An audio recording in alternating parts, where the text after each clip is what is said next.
തലയിൽ നിന്ന് തൊപ്പിയെടുക്കുന്ന ഗെയിം എല്ലാവരും നല്ല സീരിയസ് ആയിട്ട് എടുത്തിട്ടുണ്ട്. ബിഗ് ബോസിനകത്ത് വല്ലാത്തൊരു മൈൻഡ് ഗെയിമറാണ് ബിഗ് ബോസ്. ശരിക്കും ഈ ഒരു സീസണിൽ ഇറങ്ങി കളിക്കുകയാണ്. തുടക്കം തൊട്ടേ അത് നമുക്ക് മനസ്സിലാവുന്നുണ്ട്. ഇപ്പൊ പണിപ്പുര ടാസ്ക് ആയിക്കോട്ടെ, അതായത് അന്ന് ആ മുട്ടയടിക്കൽ പണിപ്പുര ടാസ്ക് ഒക്കെ വന്നില്ലേ, അപ്പൊ തൊട്ടേ നമുക്ക് മനസ്സിലാക്കാൻ പറ്റുന്ന ഒരു കാര്യം എന്ന് വെച്ചാൽ ബിഗ് ബോസ് ഒരു നിമിഷം എന്തെങ്കിലും പറയും, നേരെ അതിന് ഓപ്പോസിറ്റ് ബിഗ് ബോസ് ചിലപ്പോൾ മാറ്റി പറയും. ഒന്നും പ്രെഡിക്റ്റ് ചെയ്യാൻ പറ്റത്തില്ല. ചിലപ്പോൾ ബിഗ് ബോസ് പറഞ്ഞ കാര്യം അനുസരിച്ച് എല്ലാം സെറ്റാക്കി നിൽക്കുമ്പോഴായിരിക്കും ബിഗ് ബോസ് ആ സെയിം സാധനം മാറ്റി പറയുന്നത്. അപ്പൊ ഇവരുടെയൊക്കെ, അതായത് ഈ മത്സരാർത്ഥികളുടെയൊക്കെ പെരുമാറ്റത്തിനനുസരിച്ച് ബിഗ് ബോസ് ഫ്ലെക്സിബിൾ ആകുന്നുണ്ട്.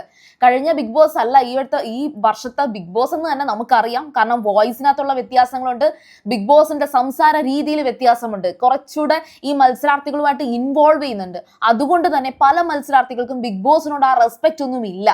ഇപ്പം അനീഷൊക്കെ ആണെങ്കിൽ ഏത് നേരം സുപ്രഭാതം, എപ്പോഴെങ്കിലും സുപ്രഭാതം പറയുമ്പോൾ തിരിച്ച് പറയുമോ എന്ന് നോക്കിയിരിക്കുകയാണ് ഞാൻ. കാരണം എന്ന് വെച്ചാൽ അത് ഉറപ്പായിട്ട് ബിഗ് ബോസ് പറയും. അതല്ലെങ്കിൽ തിരിച്ച് അനീഷിന്റെ അടുത്ത് തിരിച്ച് പറയാൻ പോകുന്നത്, ഞാൻ എഴുന്നേറ്റില്ല അനീഷ് പോയി അനീഷിന്റെ കാര്യം നോക്കി എന്നെങ്ങാനും പറയുമോ എന്ന് വരെ ഞാൻ ചിന്തിച്ചിട്ടുണ്ട്.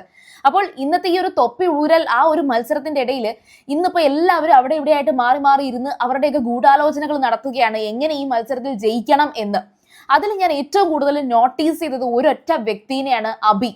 ഇപ്പൊ മോർണിംഗ് ആക്ടിവിറ്റി വന്ന സമയത്ത് അനീഷിന്റെ ആ ഒരു സ്റ്റോറി അത് കഴിഞ്ഞപ്പോൾ തന്നെ അഭിയാണ് അവിടെ കുറെ കൂടെ മനസാക്ഷി കാണിച്ചതും അനീഷിന്റെ അടുത്ത് പോയി മിണ്ടി ആ ഒരു ഷേക്ക് ഹാൻഡ് കൊടുക്കുന്നതും ഒക്കെ. ആ കൂട്ടത്തിൽ ഒരാളെ കൂടി ഞാൻ മനസാക്ഷി ഉള്ളത് എന്ന ഒരു കാറ്റഗറിയിൽ ഉൾപ്പെടുത്താൻ ആഗ്രഹിക്കുന്നുണ്ട്. അത് വേറെ ആരുമല്ല, അനുമോള് തന്നെയാണ്. അനീഷ് പറയുന്നുണ്ടായിരുന്നല്ലോ ആ സ്റ്റോറി പറയാൻ, ഇപ്പൊ ഞാൻ ഒട്ടും ഓക്കെ അല്ല, ഞാനിപ്പോ മാനസികമായിട്ട് ഓക്കെ അല്ല, ഫിസിക്കലി ഇന്നലെ എനിക്ക് ഒരുപാട് അറ്റാക്ക് കിട്ടി എന്നൊക്കെ പറയുമ്പോൾ അനുമോളാണ് പറയുന്നത്, എന്നാ ശരി അനീഷേട്ടൻ പറയണ്ട, അത് മനസ്സിലാക്കുക എന്നൊക്കെ പറയുന്നത്. പക്ഷെ ഇതിനകത്ത് എനിക്ക് മനസ്സിലാക്കാൻ കഴിയാത്ത, ഇതിപ്പോ കേൾക്കുമ്പോൾ നിങ്ങൾ തന്നെ പറയുന്നത് ഡബിൾ സ്റ്റാൻഡ് ആണ്, അല്ലെങ്കിൽ ഇത് എന്ത് നിലപാടില്ലാത്തത്, എവിടെയെങ്കിലും ഉറച്ചു നിൽക്കുക, ഈ പറയുന്ന വാക്കുകളൊക്കെ നിങ്ങൾ പറയുന്നതിന് കാരണമുണ്ട്. എനിക്കത് പറയുമ്പോൾ എനിക്ക് തന്നെ സന്തോഷം തോന്നുന്നുണ്ട്. കാരണം ഞാൻ ഈ പറയുന്നത് നിങ്ങൾ കേൾക്കുന്നുണ്ടല്ലോ എന്ന സന്തോഷം. കാരണം ഞാൻ ഈ പറയുന്നത് കേൾക്കുമ്പോൾ നിങ്ങൾക്ക് തന്നെ മനസ്സിലാവും ഇത് എന്താണ് ഇങ്ങനെയെന്ന്. കാരണം അനുമോള് എന്താണ് ചെയ്യുന്നതെന്നുള്ളത് നമുക്ക് ഒരു നിലപാടിൽ പറയാൻ സാധിക്കില്ല. അനുമോൾ ഇപ്പൊ ചിന്തിക്കുന്നതും ഇപ്പൊ പറയുന്നതും ആയിരിക്കത്തില്ല. അനുമോൾ എല്ലാം പേഴ്സണലി എടുക്കുന്നുണ്ട്. അനുമോൾ ഒരു റിയൽ ആയിട്ട് പെരുമാറുന്നതാണോ അതോ റിയൽ ആയിട്ട് കോണ്ടന്റ് കൊടുക്കാൻ വേണ്ടി ചെയ്യുന്നതാണോ? എല്ലാം ഒരു എക്സ്ട്രീമിലും പോകുന്നുണ്ട്, ഓപ്പോസിറ്റ് എക്സ്ട്രീമിലും പോകുന്നുണ്ട്. അനുമോളെ നിർവചിക്കാൻ കഴിയുന്നില്ല. ഇപ്പൊ അഭി വന്നിട്ട് അനുമോളോട് പറയുന്നുണ്ട് നിങ്ങൾക്ക് മാത്രമാണ് ടീം കോർഡിനേഷൻ ഇല്ലാത്തത് എന്ന്. അപ്പൊ അനുമോൾ അതിനെ ന്യായീകരിക്കുന്നുണ്ട്. അനുമോൾ ഒരിടത്തും വിട്ടുകൊടുക്കില്ല. അനുമോൾ എല്ലാം ഇനി ഉത്തരം മുട്ടിയാൽ മാത്രം മാറിപ്പോകുന്ന ഒരു വ്യക്തി കൂടിയാണ് അനുമോള്.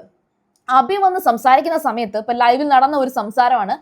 അഭിയും അതിന്റെ ഒപ്പം തന്നെ മസ്താനിയും ഒക്കെ അവിടെ ഇരിക്കുന്നുണ്ട്. മസ്താനി അല്ല, വേദലക്ഷ്മി അവിടെ ഇരിപ്പുണ്ട്. വേദലക്ഷ്മി, അഭി ഇവരൊക്കെയാണ് അവിടെ ഇരിക്കുന്നത്.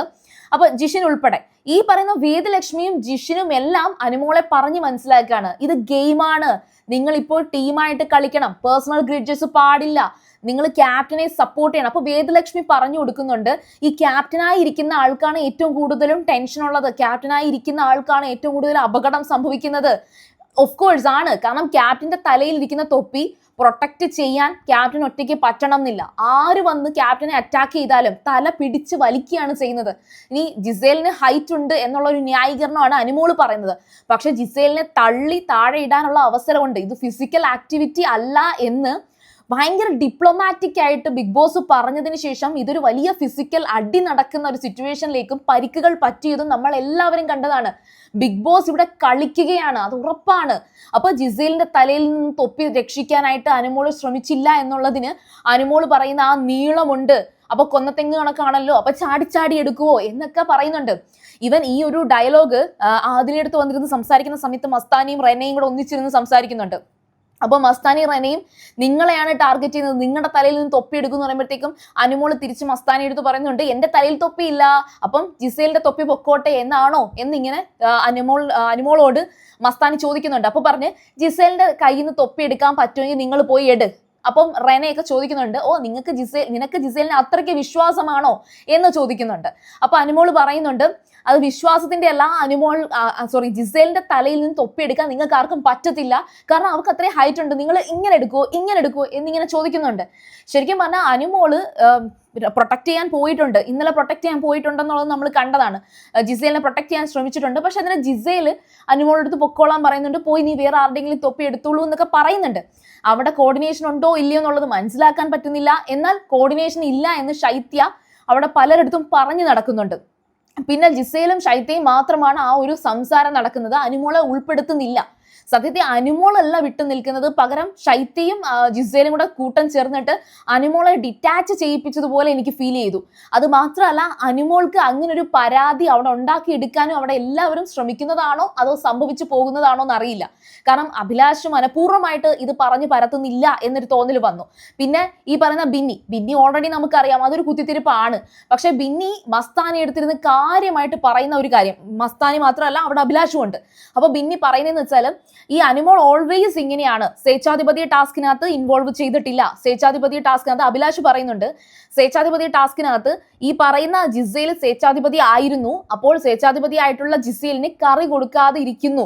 ആ ടാസ്കിൽ അങ്ങനെയാണ്, അതായത് അനുമോൾ കറിയൊന്നും കൊടുത്തില്ല, അപ്പോൾ അതിന് സഹകരിച്ചില്ല എന്നാണ് പറയുന്നത്. പക്ഷെ അവിടെ എനിക്കൊരു ഒബ്ജക്ഷൻ ഉണ്ട്. കാരണം എന്ന് വെച്ചാൽ സ്വേച്ഛാധിപതി ആയിട്ടുള്ള അവരെ ധിക്കരിക്കുക എന്ന് പറയുന്നത് ഒരു ഗെയിമാണ്. അത് തന്നെയാണ് അവിടുത്തെ ഒരു റിബലായിട്ട് നിൽക്കുക എന്ന് പറയുന്ന ഒരു ഗെയിമാണ്. അത് മാത്രമല്ല, അനുമോള് ഇവരുടെ അടിമ അല്ലായിരുന്നു, പക്ഷെ സ്വേച്ഛാധിപതി ആണ് എന്നുള്ളതൊരു സത്യമാണ്. അപ്പൊ അതിനെ രണ്ട് രീതിയിൽ നമുക്ക് വ്യാഖ്യാനിക്കാനും അതിനെ അങ്ങനെ രണ്ട് പെർസ്പെക്റ്റീവിൽ കാണാനും സാധിക്കും. പിന്നെ അനുമോൾ ഇപ്പൊ ഈ ഒരു ടീമായിട്ട് കളിക്കേണ്ടടുത്ത് കളിച്ചില്ലെങ്കിൽ അനുമോളുടെ ടീം ആ ഒരു 3 പേര് തോറ്റു പോയാൽ, അതായത് ജിസേല്, ശൈത്യ, അനുമോൾ ഇവര് 3 പേരും പൊട്ടിപ്പോയാ ഉറപ്പായിട്ടും ഈ പറയുന്ന ആനുകൂല്യങ്ങളൊന്നും ഇവർക്ക് കിട്ടില്ല. ഇനി 100% ഷുവർ ഇപ്പൊ ഈ പറഞ്ഞ ബിഗ് ബോസ് ഇപ്പൊ ഈ കൊടുത്തിരിക്കുന്ന ആ ഒരു വാഗ്ദാനം ഉണ്ടല്ലോ, ഈ ഇമ്മ്യൂണിറ്റിയുടെയും നോമിനേഷന്റെയും അതുപോലെ ഫാമിലി, സൂപ്പർ പവർ ഫാമിലി എന്നൊക്കെ പറഞ്ഞത്, ഇതൊന്നും എന്തായാലും ബിഗ് ബോസ് കൊടുക്കാൻ പോകുന്നില്ല. ഇവർ ഈ ഒരു ഗെയിമിനെ എങ്ങനെയാണ് എടുക്കുന്നത് എന്ന് തന്നെയാണ് ബിഗ് ബോസ് നോക്കുന്നത്. പക്ഷെ അതിൽ ഏറ്റവും അടിപൊളിയായിട്ട് എനിക്ക് ഫീൽ ചെയ്തത് അക്ബറും ഷാനവാസും. ഇപ്പൊ അപ്പാനിയും അക്ബറും തമ്മിലുള്ള ഒരു കമ്പനി വിട്ട് ഷാനവാസ് കൂടുതലും അക്ബറുമായിട്ടും അക്ബറിന് കൂടുതൽ ഷാനവാസിനോടുമാണ് കമ്പനി എന്ന് പറയുന്നത്. അപ്പൊ ആ ഒരു ലെവലിലേക്ക് അങ്ങനെ ആൾക്കാർ ഫ്ലെക്സിബിൾ ആയി മാറി എന്നുള്ളത് ഒരു സക്സസ് തന്നെയാണ്. അതുപോലെ തന്നെ റെന, ഫാത്തിമ, മസ്താനി അവർ തമ്മിൽ അന്ന് തൊട്ട് അടി ഉണ്ടാക്കുകയാണ്. മസ്താനി വെറും ചൊറിയാണ്. ശരിക്കും പറഞ്ഞാൽ ഈ റെനയേക്കാൾ ഒരു പടി മസ്താനിയുടെ കയ്യിലാണ് കുഴപ്പങ്ങളൊക്കെ ഉള്ളത്. പക്ഷെ റെനയും മസ്താനിയും ആ ഒരു ഗെയിം വന്നപ്പോഴത്തേക്കും രണ്ടുപേരും ഒന്നിച്ചിരുന്നത് പ്ലാൻ ചെയ്യുന്നുണ്ട്, എങ്ങനെ ചെയ്യണം എന്ന് പറയുന്നുണ്ട്. അവർ ആ പേഴ്സണൽ കാര്യങ്ങളൊക്കെ മാറ്റിവെക്കുന്നുണ്ട്. ഈ പേഴ്സണൽ കാര്യങ്ങൾ ഒട്ടും മാറ്റിവെക്കാൻ കഴിയാത്തത് അനുമോൾക്ക് തന്നെയാണ്. അനുമോൾ അത് എന്തുകൊണ്ട് അങ്ങനെ ചെയ്യുന്നു എന്ന് ചോദിക്കുമ്പോൾ നമുക്ക് മറുപടിയില്ല. ബിക്കോസ് എനിക്ക് ഈ പറയുന്ന അനുമോളെ പേഴ്സണലി അറിയില്ല. അനുമോളുടെ സീരിയൽസ് ഒന്നും ഞാൻ ഇതുവരെ കണ്ടിട്ടില്ല. സ്റ്റാർ മാജിക്കിൽ അനുമോൾ കിടന്ന് കരയുന്നത് കുറെ ഞാൻ പ്രൊമോസിനകത്തൂടെയും അതുപോലെ വീഡിയോയ്ക്കകത്തൂടെയും യൂട്യൂബിലൂടെ കണ്ട ആളാണ്. അപ്പൊ എനിക്ക് അനുമോൾ റിയൽ ലൈഫിൽ ഇങ്ങനെ ആണ് എന്ന് പറയാൻ എനിക്ക് പൂർണ്ണമായിട്ടും കഴിയില്ല. ഒരു 50%, വെറും 50% എനിക്കത് പറയാൻ സാധിക്കുകയുള്ളൂ. സോ അതുകൊണ്ട് എനിക്കറിയില്ല. എന്തായാലും ഒരു ഗെയിമർ എന്നുള്ള നിലയിൽ അവിടെ കുറെ അധികം കോണ്ടന്റ് അനുമോൾ കൊടുക്കുന്നുണ്ട്. പക്ഷെ ആ കോണ്ടന്റിനകത്ത് കുറെ അധികം മിസ്റ്റേക്സ് ഉണ്ട്. അത് ആ ഒരു അവസരത്തിനനുസരിച്ച് അനുമോൾക്ക് സംഭവിച്ചു പോകുന്നതാണെങ്കിൽ കൂടിയും ഇപ്പോൾ നോക്കുകയാണെങ്കിൽ ജിസേലാണ് അനുമോളെക്കാൾ ഒരു പടി മുന്നിൽ. അത് ഓഫ് കോഴ്സ് ഇന്നലത്തെ ജയിലിൽ അവരുടെ സംസാരം, അതിലെനിക്ക് ജിസേലിനെ ഒരുപാട് ഇഷ്ടപ്പെട്ടു.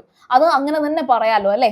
അപ്പോൾ ഏതായാലും ശരി, ഇനി ആ ഒരു തൊപ്പി ഊരുന്ന ആ ഒരു ടാസ്കിലേക്ക് എത്തുമ്പോഴത്തേക്കും ഇന്നത്തെ ദിവസം അനുമോള് ജിസേൽ എങ്ങനെ കളിക്കുന്നുണ്ടെന്ന് നോക്കാം. അതുപോലെ തന്നെ രേണുസുതിയുടെ തലയിൽ എങ്ങനെയാണ് ഈ അക്ബറും ഷാനവാസും കൂടെ പ്രൊട്ടക്ട് ചെയ്യുന്നത്. പിന്നെ ഞാൻ ഫോക്കസ് ചെയ്യുന്ന മറ്റൊരു വ്യക്തി അനീഷാണ്. നമുക്ക് നോക്കാം എന്തൊക്കെയാണെന്നുള്ളത്. അതുപോലെ തന്നെ ഈ അനുമോളിന്റെയും ജിസേലിന്റെയും വിഷയത്തിൽ നിങ്ങൾ എല്ലാവരും ബോധേഡ് ആണ്, അതിനകത്ത് ഒബ്സസ്ഡ് ആണ്. അപ്പൊ നിങ്ങൾ അതിന്റെ കമന്റ്സ് കൂടെ പറയുക. എന്നെ എഡ്യൂക്കേറ്റ് ചെയ്യാൻ നിങ്ങൾക്ക് പലർക്കും കമന്റ്സിലൂടെ കഴിയുന്നുണ്ട്. അപ്പോൾ നിങ്ങൾ അത് തുടർച്ചയായി നടന്നോട്ടെ. അപ്പോൾ സീരിയൽ ഗ്രാൻഡ്മ നിങ്ങൾ ഫസ്റ്റ് ടൈം കാണുകയാണെങ്കിൽ ഉറപ്പായിട്ടും ചാനൽ സബ്സ്ക്രൈബ് ചെയ്യുക. വീഡിയോ ഇഷ്ടപ്പെട്ടാൽ ലൈക്ക് ചെയ്യുക, കമന്റ് ചെയ്യുക, ഷെയർ ചെയ്യുക. അപ്പോൾ ഞാൻ പോയി വരാം. ബൈ.